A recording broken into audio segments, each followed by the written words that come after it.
Alright, good morning. Today we're going to pack up the RV and we're going to head to a new RV park. It's Sunday the 26th and this is a moving day for us.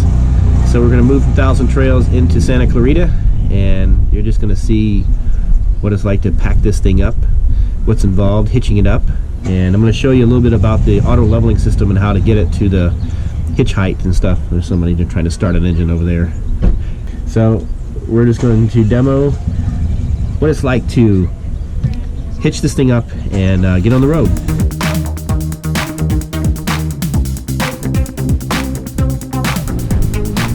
Alright, so I'm draining the black. I've already moved in the mid-bunk slide. It's just a lot easier to get these hoses here after I pull that slide in. So it makes it a lot easier to get to the valve. There's one valve with the sink underneath there and the waste hose. So if I just pull that mid-bunk slide in.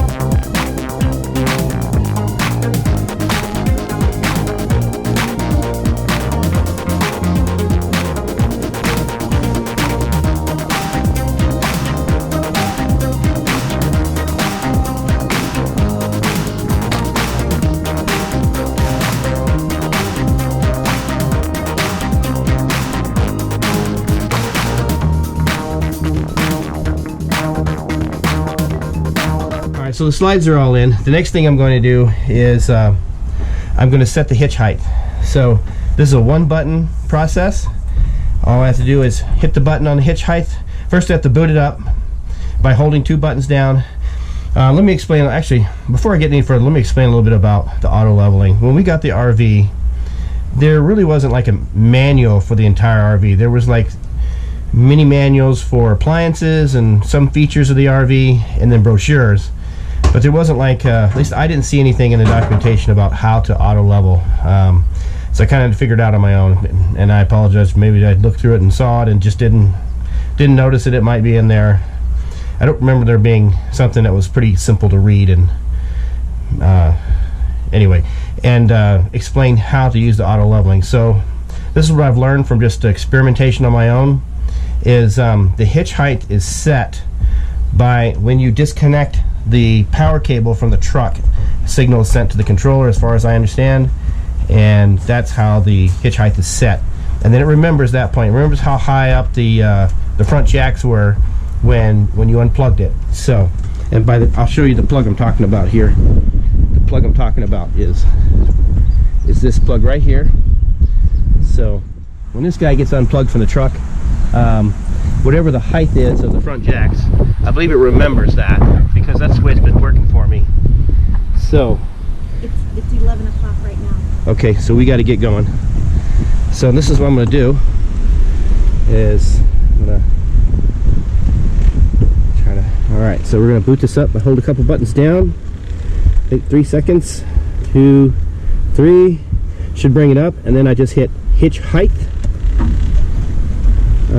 Sometimes I did that twice. There we go.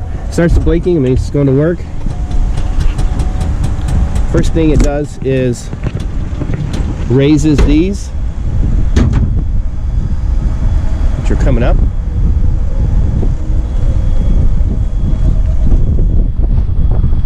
See these coming up.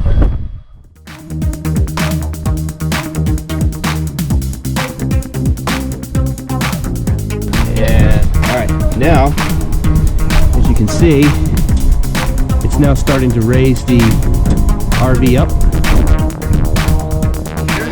Raising it up. It's raising up the height that I had disconnected from, which was set by when I had unplugged this cable. So you can see here it's bringing it up. Next thing I'm going to do is go ahead and get in the truck and back it into place. Alright, time to hitch it up the truck.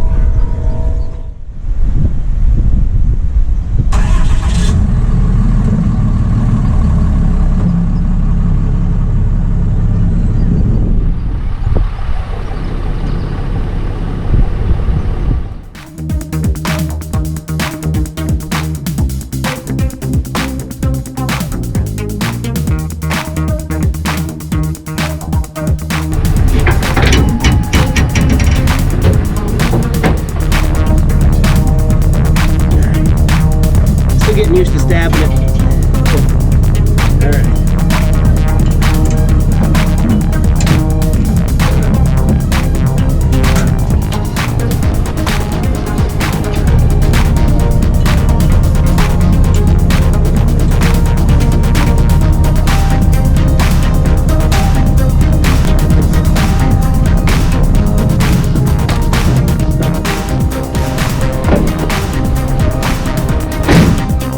All right, now that we're hitched up, you notice I didn't have to do any adjusting. I just hit hitch height, backed right up into it.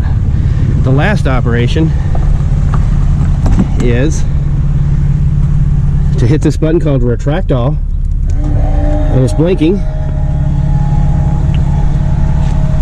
And it's just going to start retracting these jacks. There we go. It's putting the weight down on the truck. And we're lifting up these jacks. Get the wheel chocks on the other side.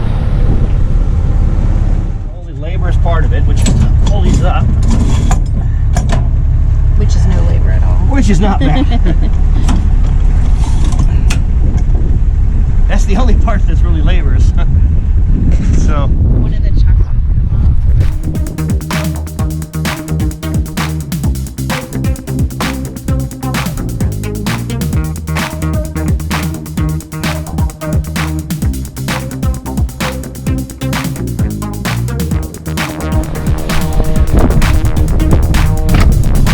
Walk around and check everything, make sure it's all good to go.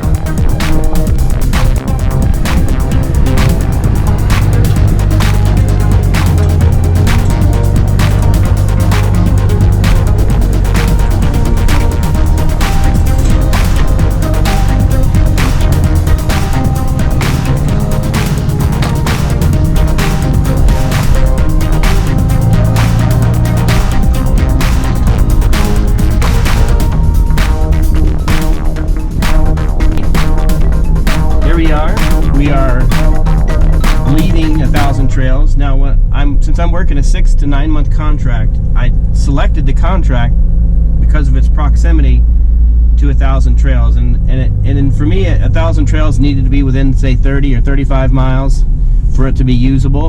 And this one's 28 miles from where I'm working, so I took this contract because we can use our membership 2 weeks in and 1 week out. And so the 1 week out, I just find another RV park that's convenient.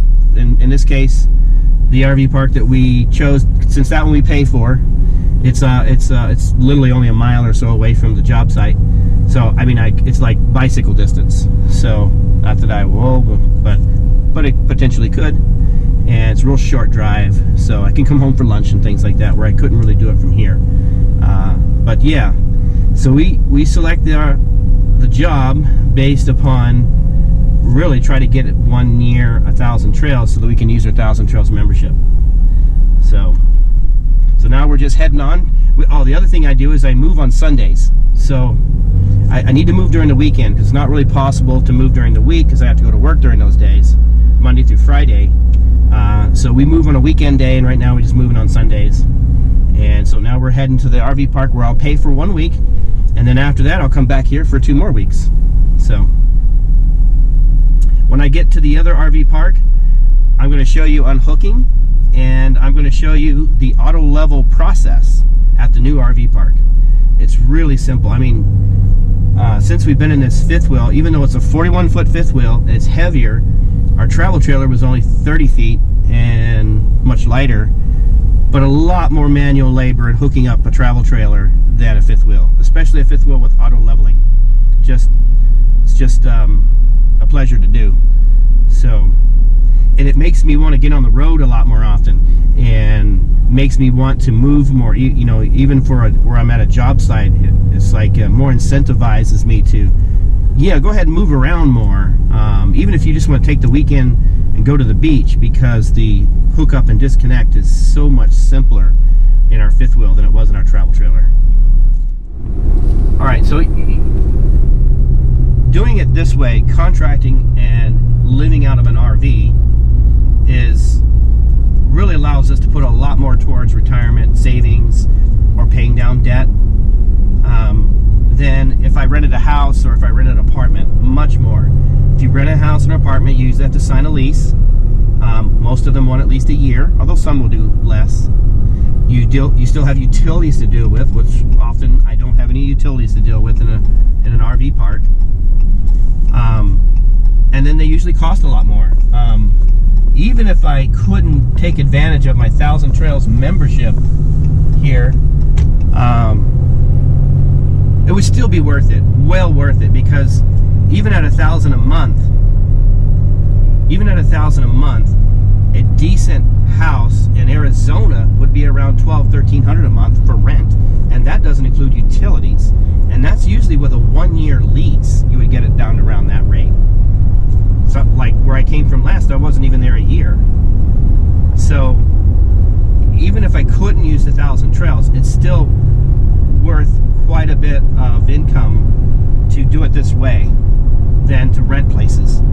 And where I'm at now, at the company I'm at right now, there's quite a few contractors there, and they're all asking me about, you know, how much are you paying for that RV, and how much is it costing you, and their eyes get really big when I tell them, well, here's what it's costing me, and I show them pictures of what that RV looks like opened up, and you know, a lot of them are renting apartments or renting houses, and those are very expensive to rent in California, especially in the LA area.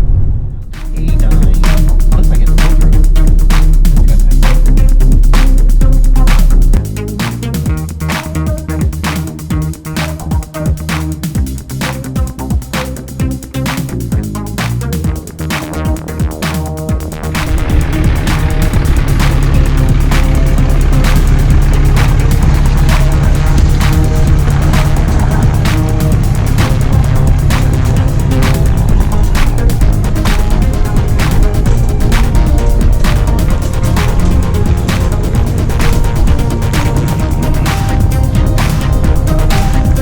Okay, here we are in our spot. See there?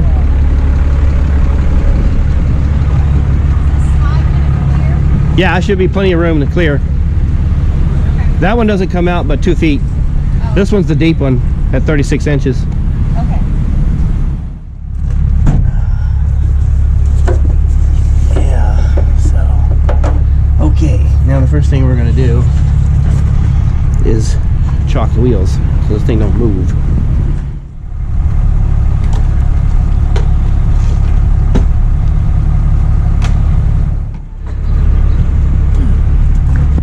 I'm just going to undo these things here. Not that I'm going to undo the jaws, I'm just going to take these pins out. Leave it connected for now. So I'm leaving that thing plugged in because the way I understand this auto leveling is I don't want to unhook this until the RV is up at the height that I want it to be when I want to reattach, what I call hitch height. So I'm just going to go ahead and bring these down about right here. And bring this one down.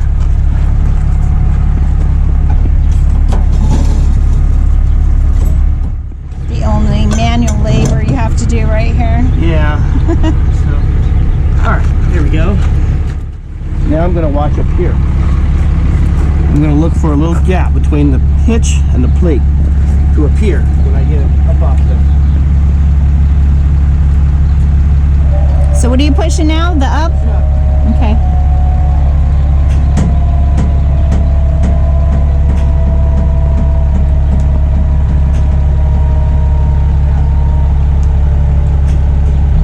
Okay. Yeah, I see it. See the gap here? Yeah. The weight is off the truck. I see it. So now, you should be able to pull this out.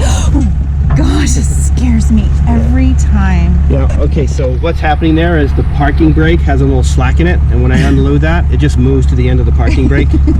Always scares her. To me, it says, we're clear. The trailer is chalked, so it's not going to move. Plus, it's on the ground. So. Okay, so now do you unplug it? So now is the time that I can unplug this, because now I've set the hitch height. Actually, hold up. I'm gonna do one more thing because I know there's a little settling that goes on. So this is what I do, is I just give it one more little because there's always a little settling goes on. So, okay, now I'm gonna unhitch it. It's ready to. Now that sets your hitch height? That sets my hitch height. Okay. So the hitch height should be set now.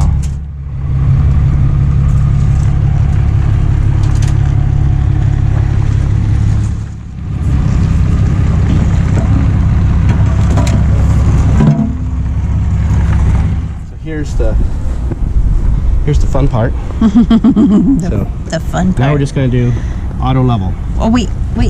What about plugging it in? Do you want to plug it in first?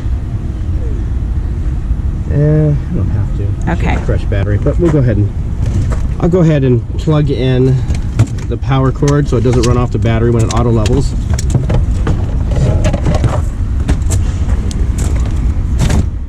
So Is the light on?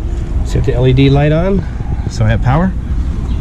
And now I'm going to come in here. You see the green light is still on, so it's still waiting for me to give it a command. At this point, I'm just going to do auto level. It's going to start to blink, and it's going to go through the auto leveling procedure. I'm just going to close this while it does it. First thing it's going to do is bring this down to get it level.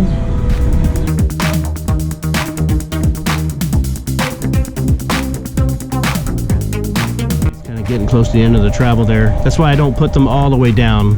I'm trying to give it some room.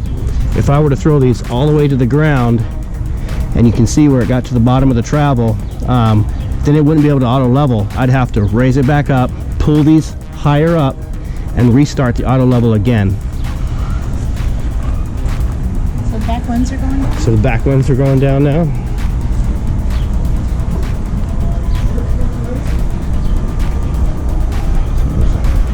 Back one's going down.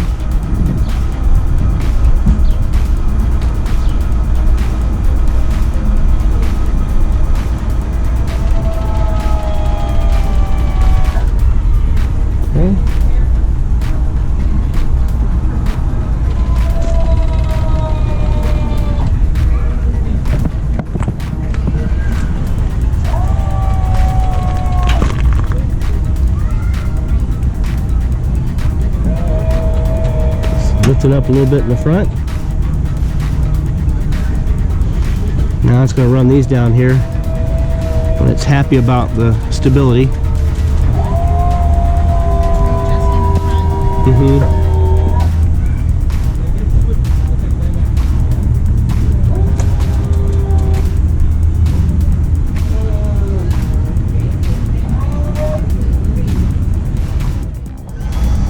Alright, here we go.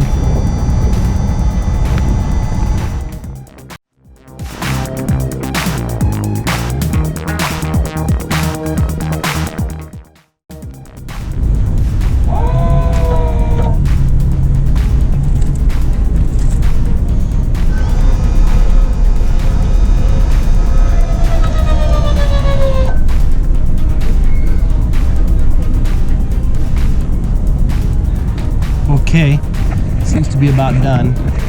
Oh, making a few more adjustments here.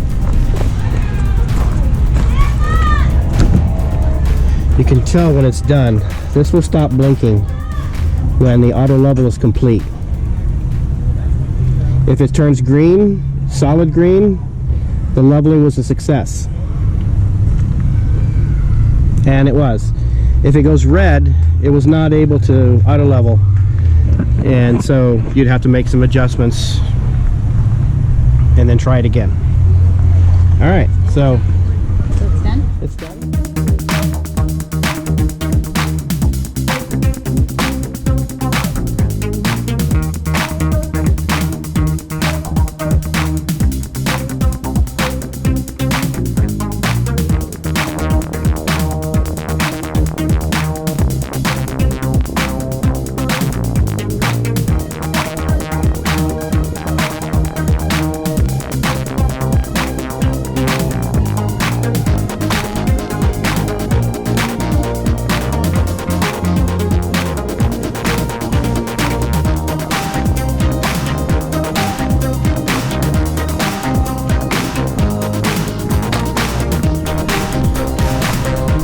All right, here's what it looks like all locked down. X chocks and wheel chocks. And stabilizers down, or jacks down for the auto leveling. And time to move inside. That's all set up. So that's a wrap. So we'll see you next time.